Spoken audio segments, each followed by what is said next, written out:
অজু ভাঙ্গার কোনো কারণই নেই। অজুটা করে বাইরে হইছেন, অজু ভাঙ্গার কারণ দেখা দিছে।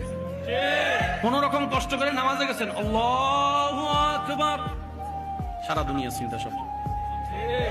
ভাই বলেন বলেন বলেন বলেন বলেন, এমনও হয় 2 রাকাত পড়ছি নাকি 1 রাকাত, নাকি বসছি না বসি নাই, তাহিয়াত পড়ছি না পড়ি নাই, হয় হয় হয়, বলেন বলেন, হয় হয়। যাদের এই সমস্যাগুলো হয় বা হয়েছে তাদেরকে আমার পক্ষ থেকে সালাম। ওয়ালাইকুম সালাম বলছি, মানে সালামের উত্তর দিছে আর কি আমার ভাই। জোরে বলেন, তাদেরকে আমার পক্ষ থেকে সালাম। কেন? এতদিন আপনারা এই বিষয়টা নিয়ে মন খারাপ করেছেন, কিন্তু মন খারাপ না, এটা খুশি হওয়ার বিষয়।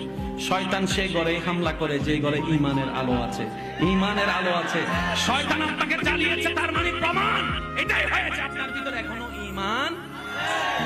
আর একজন মুসলমানের জন্য ঈমানের চাইতে বড় দামি সম্পদ কিছু হতে পারে? শয়তান জীবনে কোনোদিন আবু জাহেলের ভূতাই নাই।